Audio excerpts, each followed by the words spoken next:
15 लाख रुपये हुंडा मागून छळ केल्याप्रकरणी 7 जणांची निर्दोष मुक्तता करण्यात आली। यात हकीकत अशी, फिर्यादी त्यांच्या माहेरी राहण्यास आहेत। फिर्यादी यांना डिसेंबर 2020 साली त्यांच्या सासरच्या लोकांनी विवाहात बोलणी केल्याप्रमाणे सोने आणि सासरच्या वादातील घर सोडवण्यासाठी माहेरहून पैसे घेऊन न आल्याने भांडून माहेरी हकलून दिले। फिर्यादी सुमारे 1 वर्षापासून माहेरी राहण्यास आहे। तसेच फिर्यादीचा पती याने कौटुंबिक न्यायालय सोलापूर येथे दावा दाखल केला असून सदर दावा हा न्यायालयात चालू आहे।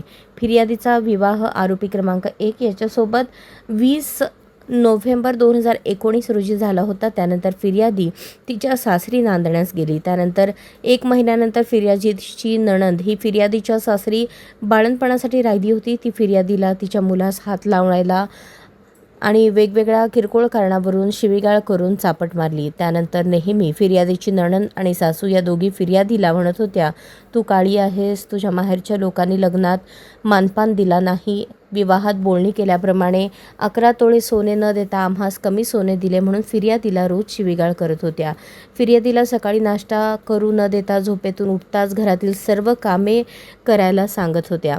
तरीसुद्धा फिर्यादी सासरच्या लोकांचा त्रास सहन करत सासरी नांदत असताना फिर्यादीच्या सासू व नणंद हिने सणाच्या दिवशी स्वयंपाक नीट केला नाही म्हणून फिर्यादीच्या अंगावर जेवण फेकून फिर्यादीला शिवीगाळ केली आणि पतीने फिर्यादीला माहेरी हकलून दिले।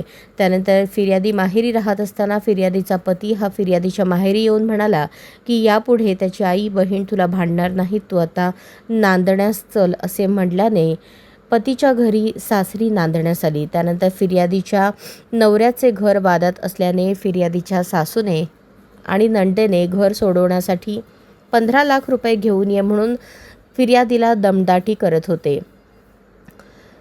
माहेरहून 15 लाख आणि विवाहातील राहिलेले सोने आणून दे, नाही तर तुला घटस्फोट देतो असा दम फिर्यादीचा पती, सासू, सासरे हे नेहमी देत होते।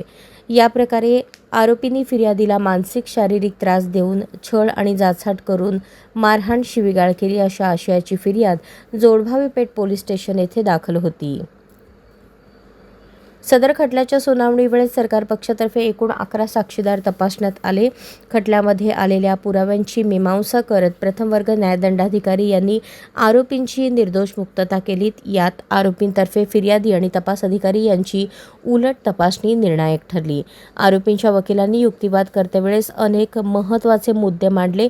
सदरचा युक्तिवाद ग्राह्य धरून यातील संशयित आरोपी धनराज भोगडे, प्रकाश भोगडे, महादेवी भोगडे, कलावती भोगडे, श्रीशैल भोगडे, राहुल भोगडे, विशालाक्षी धब्बे सर्व राहणार सोलापूर यांची प्रथम वर्ग न्यायदंडाधिकारी विनायक रेडकर यांनी निर्दोष मुक्तता केली।